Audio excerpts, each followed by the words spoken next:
Yes, it has arrived. Episode 100 of the Sales Podcast starts now.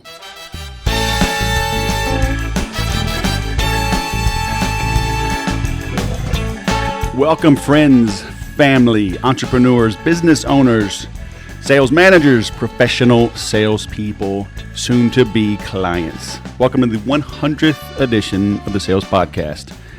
Can you believe it? Today is Wednesday, January 14th, 2015, and I'm finally getting around to recording this. And I thought I would change things up for this 100th episode and moving forward. Got a little new bumper music there. Working on a new opening, which will debut on the 101st episode. But today, I wanted to spend some time one-on-one with you, my listeners, and give you the Wes Schaefer / Sales Whisperer story. Most of you do not know it. And from the outside looking in, anytime you see somebody in the public eye, with podcasts, writing books, speaking, and all these different things that I'm doing and others you may see, things always look so fantabulous and just smooth sailing. And that is not ever the truth. And so I wanted to share my story of lots of ups and downs and skinned knuckles so you could understand that you can do this too, whatever this is, right? If you want to start your own podcast, start your own mastermind groups, write books, whatever, be a speaker, own a business, build a six-figure business, build a seven-figure business, which is my goal this year. So let me go back to the beginning, shall we? Actually, not all the way to the beginning. I grew up in Baton Rouge, Louisiana. My parents are both from there. And most of my family, at least my extended family, is still there. But until I lived there until I was 12 years old, moved to Houston when my parents split up. And I attended 12 years of Catholic schooling, and with a little short stint in public school in Houston. When I moved out there, we couldn't get into school. My dad wanted me in for a little while. That they were full, so I had to wait for an opening. But I had good grades, had a good head on my shoulder, was great at sports. I was recruited by several schools, including the Air Force Academy, to play football. So my parents didn't have any money, so I knew education was important. So, and I knew I had no money to pay for college, so I went where the money was. And I accepted an appointment to the Air Force Academy. Played a couple of years of football. Politics kicked in. And the nice thing about going to the academy is your scholarship is not dependent upon you playing, because your scholarship, if you will, is just an appointment from your congressman or your senator or what have you. So once you're in, you're in. Okay, and so playing sports and whatever else, at least at the intercollegiate level, is really optional. And so after 2 years of playing, there was a change. The defensive coordinator, and he was also the linebacker coach. He left. New guy was brought over. We didn't get along. And so I could tell way back then I had no aptitude for politics. So A, I'm surprised I made it through the academy. B, I'm surprised I made it through 5 years of active duty, being stationed in Korea and California, the Middle East. So I'm surprised I made it through all of that. I'm surprised I made it through corporate America for as long as I did. But I had a lot of changeover. I was laid off 3 times in a 2-year period, twice on my birthday. And so I've changed my birthday. I've told that story before on other podcasts. I was on unemployment when 2 of my 7 children were born. So I understand ups and downs. So even though I graduated from the academy, what I've learned the hard way is that just because you have a college degree, and just because you have a college degree from a good school, does not really guarantee anything. While that may have helped me get some interviews, and it did help me land some jobs in the past, it didn't help me keep them. Right? I was with a lot of startups. I was in technology for quite a long time. And when startups begin to start down, it's every man for himself. And a couple of times I was laid off, even though I was over quota. A couple of times I was laid off, even though I was over quota, and one of only a few over quota. And people that were not over quota were kept. either for political reasons or tenure. They'd been there longer. So I understand what it's like to bounce around, okay? I understand what it's like to not be appreciated. I understand what it's like to not have the tools you need to excel and to exceed your goals and your quotas. The quotas forced and thrust upon you by some board of directors, some CEO, some VP of sales that can't find his ass with both hands. Excuse my French. But because of those experiences, it kept me hungry. It kept me searching for new ways to grow, ways to build my own skill set, to help me improve, to help me provide for my family. Because, you see, I got out of the Air Force because I wanted to be paid based on my efforts, based on my contribution. That's the one thing I did not like about the military, was that at least in the beginning, at least the first 10 plus years, you're going to spend a certain amount of time at a certain rank no matter what. Okay, 2 years as a second lieutenant, 2 years as a first lieutenant. I think it was about 5 years at captain, maybe 6. Then things can start to kind of accelerate. You can make major, what they call below the zone, a little bit. Then you can make lieutenant colonel below the zone, and colonel and general if you want to go that route. But no matter what, you could single-handedly save the world from thermonuclear destruction as a second lieutenant, and you're going to spend 2 years as a second lieutenant. And I didn't like that. Like I said, I had entered the academy because I wanted a great education. I was recruited for football. It wasn't that I necessarily was driven to spend a career in the military. So, I did my 4 years there, 5 years on active duty, and went out and entered the world of sales in 1997. I was married for barely 2 years. We had a new son. He was born in April of that year, and we did not know it yet, but we had a second son on the way. And so there I was in Mobile, Alabama. My dad lives there now and has lived there for many years. He was basically the only person I knew. Became a stockbroker at a firm that the piano player, the organ player at my dad's church recommended I come to work there. I was supposed to go to Houston and work with a firm that had wanted me there. That's through some people that I knew. Obviously, it was where I went to high school, had a lot of contacts, but they had a branch in Mobile. Thought it'd be good to go live next to family. And so the day before I started work at that firm in Mobile, the guy that I knew, Randy, quit. So my first day at the office was a meeting in the boardroom. They brought all the agents together and all the licensed guys and divvied up this dude's account. It looked like a bunch of hyenas tearing up a carcass on the Serengeti. And I was not even introduced. So I knew I was in trouble. That lasted 6 months. They asked me to sign a contract after I'd been there for 6 months that said I owed them 3 years or $36,000 for obtaining my license. And I said, no, thank you. They said, turn in your keys. And I said, I'll see you in court. Little did I know that everybody protects themselves in the financial industry. And so there was an arbitration clause buried in there. Extremely crazy. If I had more time and money, I would sue the entire financial world. But, oh well, I don't have the time or the money. But anyway, I had to take them to arbitration. It took 3 years. In the meantime, I had a second son born, and I had to make money, right? And I was basically unemployable. I had gone to multiple job fairs, and people just could not understand why a guy 6 months out of the service was unemployed. And it was tough explaining that I was opening an arbitration/lawsuit case against my former employer where I'd been only for 6 months. So after a couple of months of being unemployed, I saw an ad in the classified ad in the paper there in Mobile, and I applied and started selling mobile homes in Mobile, Alabama. This was now middle of 98, and I made exactly $100,000 in my first 12 months with this company. And that's when I really tasted sales success. That's when I knew I had what it took to succeed as a salesman.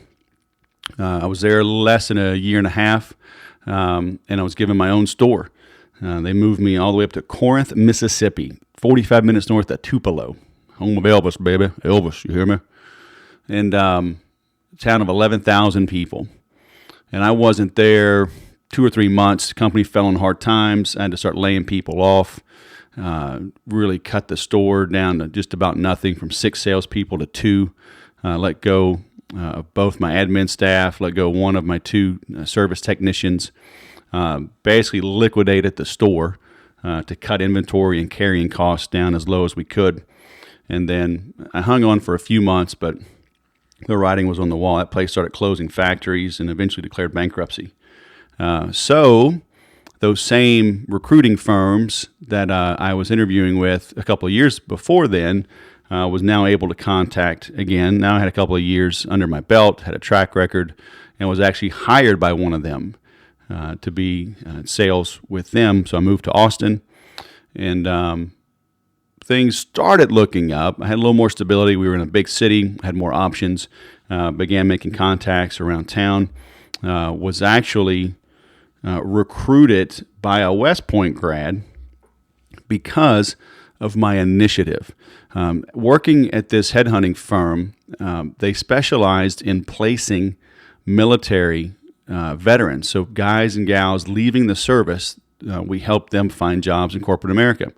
And there was a West Point grad in Dallas that had started a networking group, and so Dallas was part of my territory. And when I was up there, I would attend his. It was like a breakfast or lunch. I forget. I think it was a breakfast.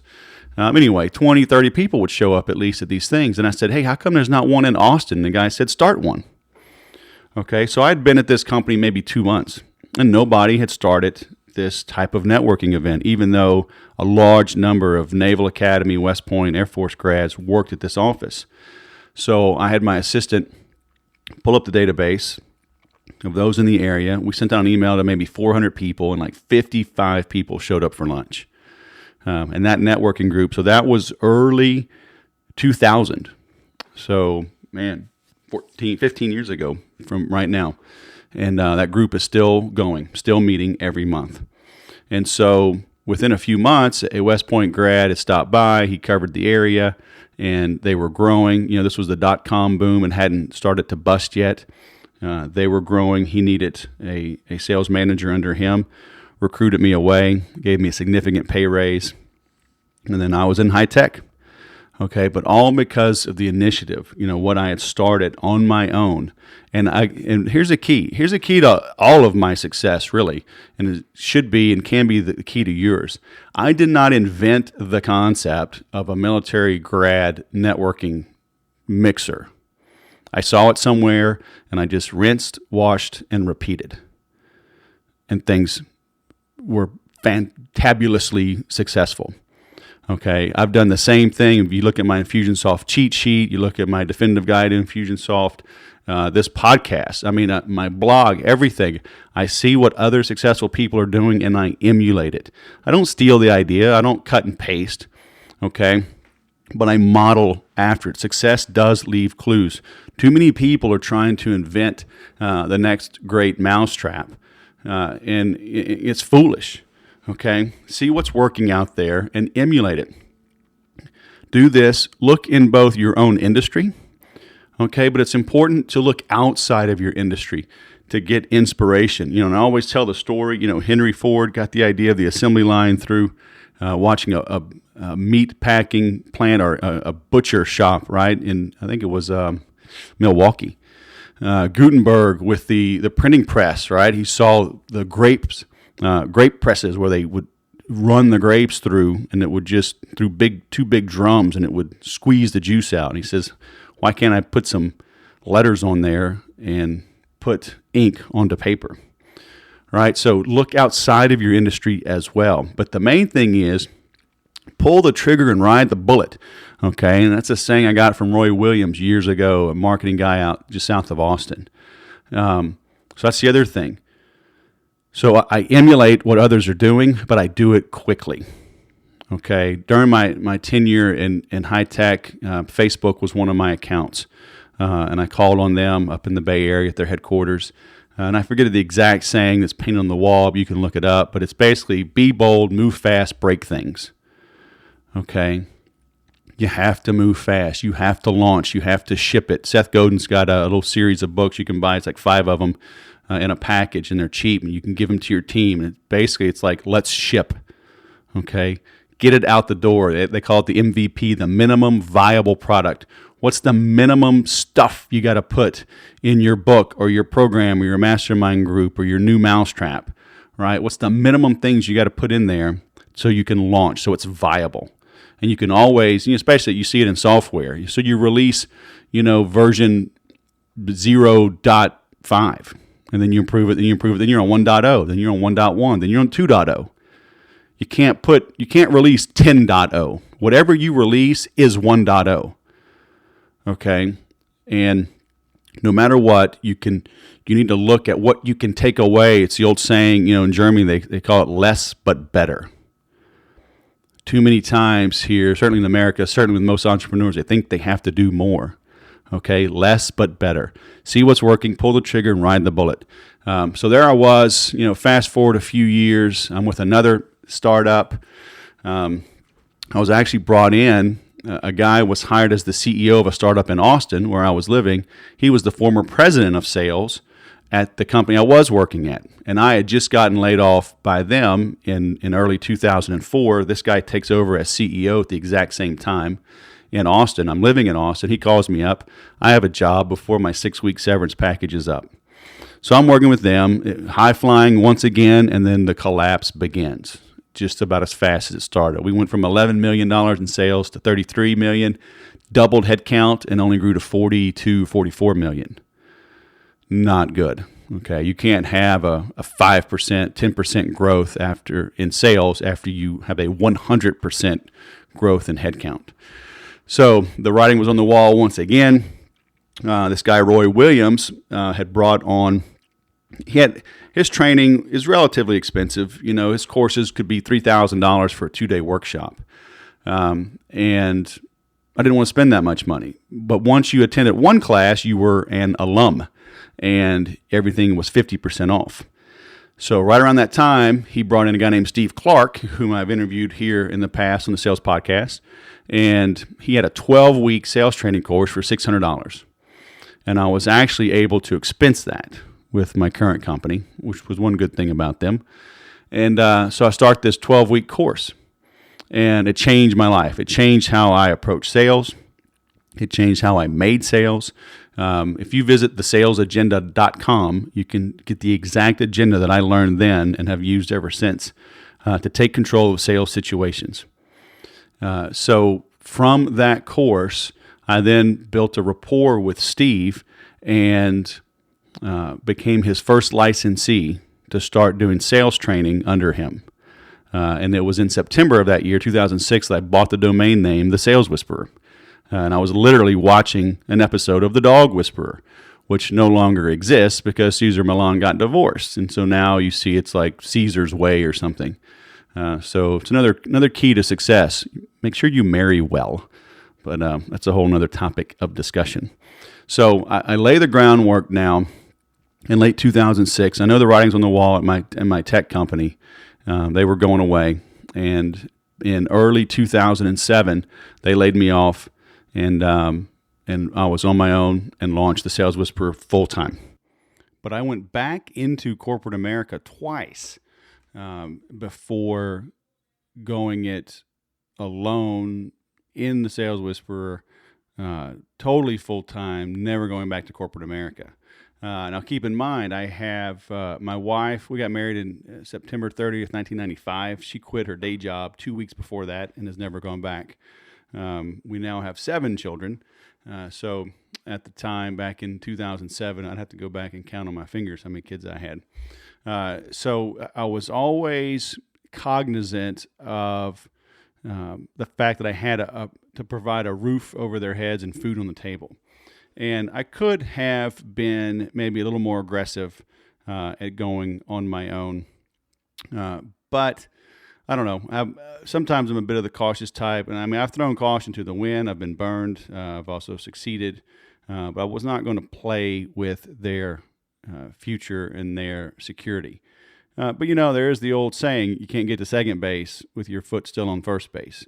So you do have to be bold, move fast, and break things. And in retrospect, I was probably not quite as bold, but that's the way I built my business. Okay, so if you are building something on the side, most people, I encourage you to do it that way. And if you've listened to many of these podcasts, my interviews with folks, you'll see a common trend. A great many of them built up a nest egg. They got themselves out of debt. They prepared for their launch to make it a smoother transition. Okay, so start building your assets now. Start blogging. Create your social media profiles, things that you can do while you're still an employee. Okay, and maybe you are blogging about something related to your industry. So, of course, you got to be a little careful with that and make sure you're not competing with your employer. But let's say you're in medical equipment sales, but your passion is home building or baking or fitness. Okay, there's absolutely no reason you could not blog and talk about those types of things while you are an employee of a company. Okay, so start laying the groundwork now. A friend of mine, she's I don't know, late 40s, early 50s, and is going back to school. She's going through a culinary school, and I've told her repeatedly, begin your blogging now. Take pictures of the food that you make. Write down the ingredients. Make short videos about it. Prepare this body of work so when you do graduate, you'll have something to show for it, and you'll basically have an online resume. It'll be easier to get hired. You may even go out and find you can start your own business, okay, teaching about cooking and eating right and what have you. So figure that out, okay? And essentially that's what had happened. So I started the Sales Whisperer 2007 full-time, right? And I got a training gig with Dell. And for 10 months, I was traveling with a small team back into Austin. I was living in California now. I'd go to Round Rock, their headquarters. I went to Nashville. I had a few trainers under me. They would go to Washington, D.C. They'd go to Oklahoma City. And it was a great gig. Monetarily, right? But I was teaching somebody else's stuff in a 2-day course to employees, okay? People that really, they didn't want to be there. They were told they had to be there. But hey, I made great money. And I learned that corporate world from the inside out, from a training perspective. And, honestly, I realized it's not necessarily what I wanted to do in my world. And I ended up finding Infusionsoft in 2008. And I bought it for myself. I saw the vision of where I want to go. I knew I needed the automation.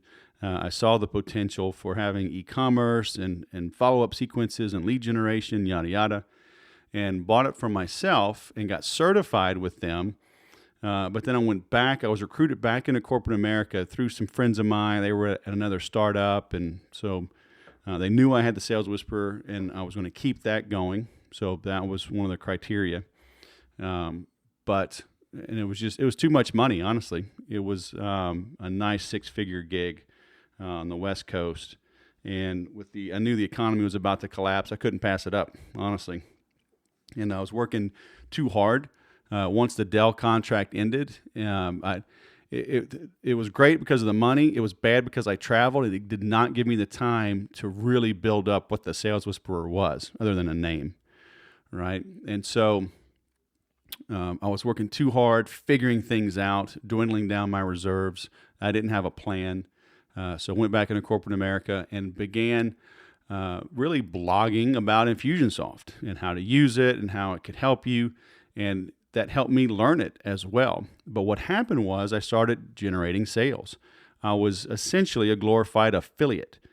Okay, so I encourage you to look at places like Commission Junction and ClickBank and even just individuals that offer good affiliate commissions. And everybody does. I do. I mean, I just got a check today from Podcasters Paradise because I recommend it and I get paid from John. And I get checks from Dan Kennedy. I recommend his Maverick Marketing. And so Infusionsoft, the nice thing with them is that I get residual income. So every month that somebody pays, I get a check. Okay. And that residual is the key to financial independence. That's why I went into the financial industry as an employee at first, because I knew from insurance and mutual funds and what have you, getting people set up in those would provide residual income for the life of that client. Okay, because getting a commission, even a high commission up front, if you don't get paid again, then that means you're only as good as your last deal. Okay, so look around. Everybody practically pays some type of commission. Web hosts, GoDaddy, I mean, you name it. Okay, so see what's out there and talk about, recommend the things you believe in and the things you use. If you just recommend things because they have a high commission, it may work for a while, but people will see through it. Okay, so start with what you love. Start with what you use. Start with what you know. And you can blog about them. You can talk about them. You can share their links on social media. I mean, whatever makes sense. Okay, and it should relate to your industry. All right, so let's say you're talking you like fitness. You're selling equipment, medical equipment, but you like fitness, and you talk about it, and you're talking about yoga and stretching and eating right. So maybe you find an ad, you find an affiliate, for the Nutri-Mix, or one of those big blenders. We've got the BlendTech. Will it blend? So maybe BlendTech has an affiliate thing, and you know what? You can go to Amazon and get links from Amazon and link there and get paid. I get paid on the books that I recommend, and it's easy to set up. The commissions aren't super high, but I just want you to understand, if you're talking about fitness, having a link to the BlendTech would make sense. Maybe having a link to the iPhone could make sense because of their health app. Okay, but having a link to BMW from a fitness site may or may not make sense. Where it could make sense is that if over time that the demographics of the people visiting your site are higher income earners, then maybe that does make sense. But you get my point. I would focus on running shoes. I would focus on things that are national in scope, because when you have a website, people are going to come in from around the nation, around the world. So trying to sell a local BMW, it's not going to help you, but you get the point. So I wrote about Infusionsoft. I blogged about it. I did screenshots of how I was using it. I just shared what I was doing. And because I had a well-paying corporate gig that wasn't taking too much of my time, it wasn't all consuming, I had the time to do it. I had the income. And before long, a year and a half, right? I mean, a little bit of time. It wasn't overnight, but it wasn't 10 years either. These checks started getting pretty big. And then I realized, hey, there's something here, okay? And then I was able to really focus on Infusionsoft sales, because around that time, it was a little bit later, 2011, they changed their partner model. I made sure I was the first in line for that change to get recertified under the new program. And that's when things really took off, when we could make the sale ourselves, collect the upfront fee, do the training ourselves, and it totally revamped my business. So from there, I just kept expanding. And then I noticed nobody had written a book on Infusionsoft. And so I, be bold, move fast, and break things, right? I drew a line in the sand. I printed up some postcards and brought them to Infusionsoft's annual conference. And so this was, I got to think back now, 2012. And I pre-sold the book, and a handful of people bought it, and I was late making the cutoff. I honestly did not know what I was going to do. I didn't know if there was going to be a 100-page book or a 1,000-page book. It ended up being over 600 pages. I was late, but because I pre-sold it, a line was drawn in the sand. I did not want to reimburse those people. So I got it done. And you know what? It wasn't very good. There were typos in it. There were duplicate sections, but it was done. And then I went and cleaned it up, and I gave those early people additional copies, and I gave them bonus access to content. And then it got better and better and better. And having that book put me on the map.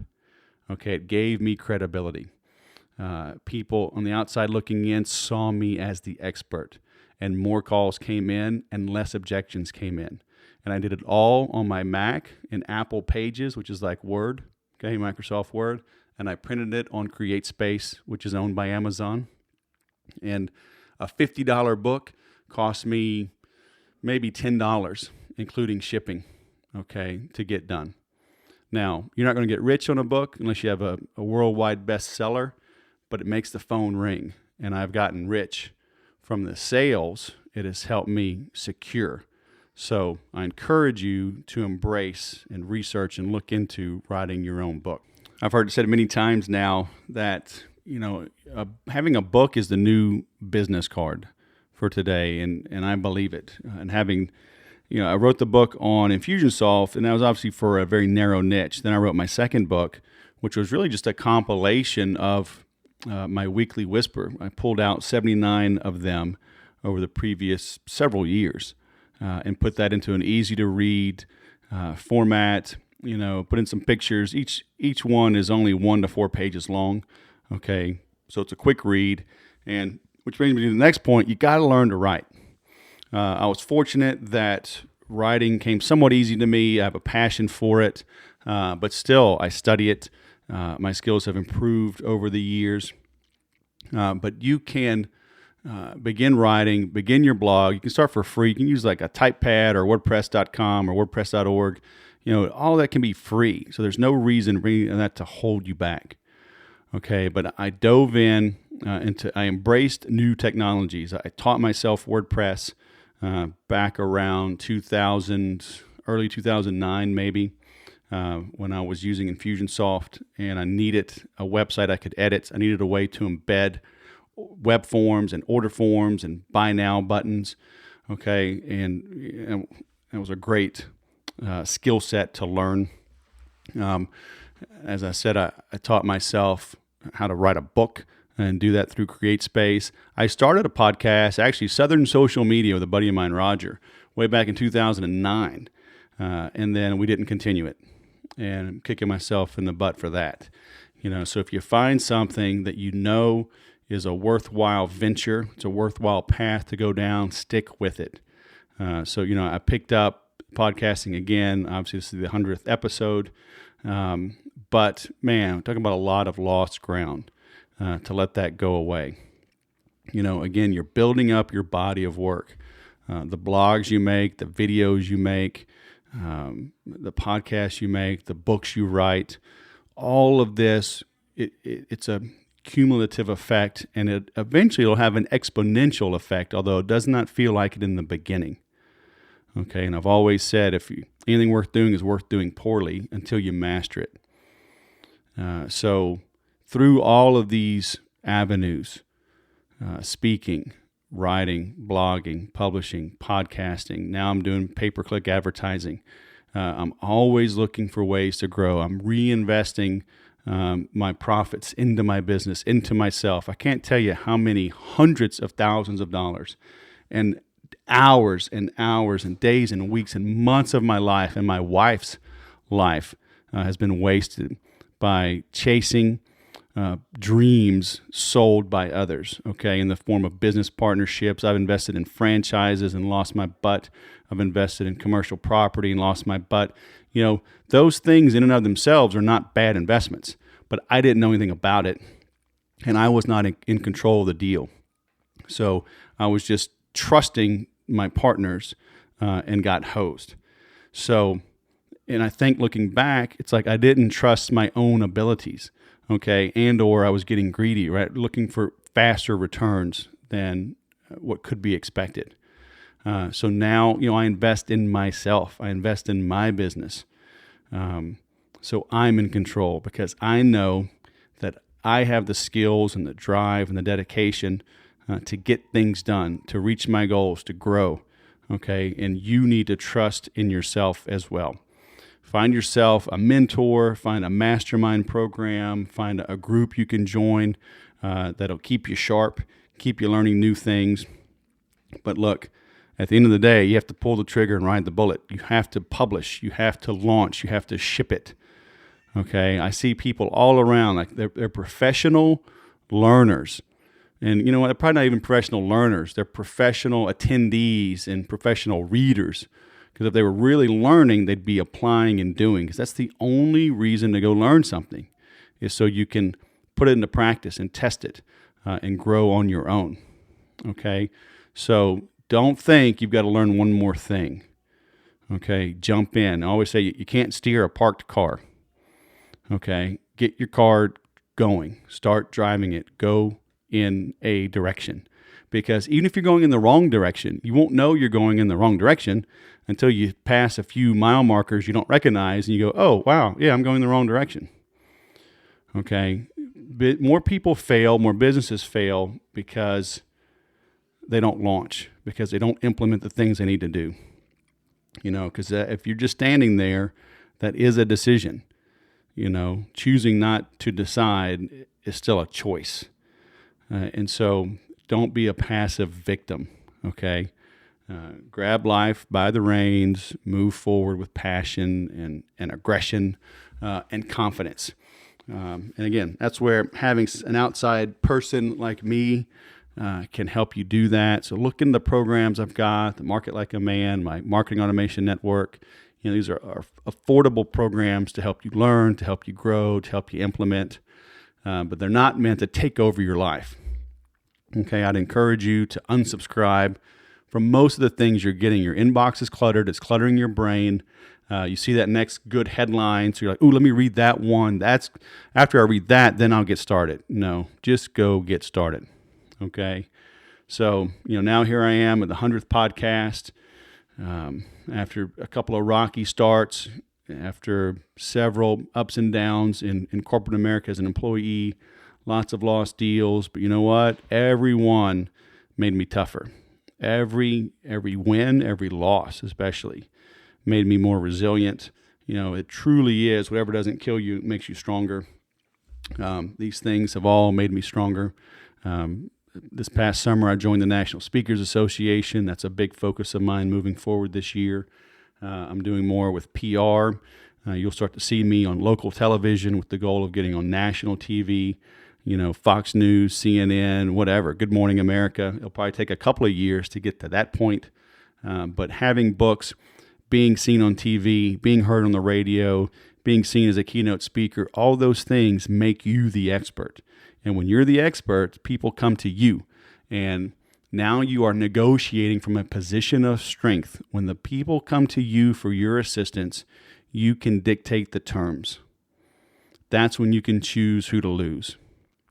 And that's the key to successful selling today, is sorting and sifting rather than selling. Okay, by positioning yourself as the expert, they come to you, life gets a lot easier. Okay, the sales come easier, they come faster, and you can raise your prices. And what more can you ask? All right. So I hope you enjoyed this little insight into me.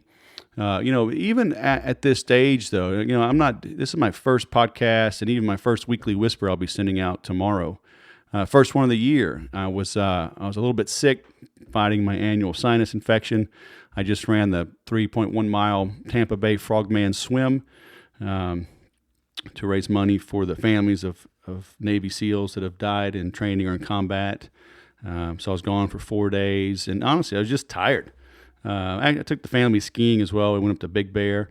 So between being sick, preparing for the swim, taking a little bit of time off just to map out my own goals and figure out, what's my true direction for the year.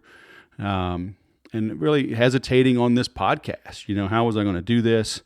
How do I want to structure it? How do I want it moving forward? All that kind of got in the way, if you will, and has slowed me down from producing the content that I wanted. But now that I've got clarity on that, I've got even bigger, more aggressive goals from a content producing standpoint. So you'll see more and hopefully better information, more multimedia, more video, more blogging, and more audio, more podcasts, and even another book. And if things go right, you'll be hearing me on the radio, seeing me on TV. So on the one hand, it could be daunting, right? Like you can't rest. But on the other hand, I don't want to rest. I don't want to go just play golf. I want to do something with my life. I want to impact people. I want to make a change, make a difference in people's lives. So these are all just new forms of mediums I'm going into to expand my reach and my influence. But it's not work, right? It doesn't feel hard to me. I like learning it. I like getting into new things. What feels like work to me is constantly doing the same thing over and over and over again every single day. That just doesn't cut it. So, if this is the plan you're on, the course you want to plot, then welcome. Okay. I hope this insight, this look behind the man, if you will, is helpful. I appreciate you leaving some comments on the website, giving some ratings on iTunes, because the theme for me for 2015 is promote, promote, promote. And that needs to be true for you as well. When I had Michael Hyde on the show, I asked him, I think it's a 90-10. I think it's 90% promotion, 10% product creation. He disagreed with the ratio, but agreed with the concept. But the point is, you need to be tooting your own horn. If I arrested you for being in sales and marketing, would there be enough evidence to convict you? And being an entrepreneur is all about being in sales and marketing. So, like I said, I hope this podcast has helped you. I hope this one in particular has helped you. I hope all 100 of them have helped you to some degree or another. I appreciate you taking the time to listen. I hope you have a great 2015. And as always, remember to sell different.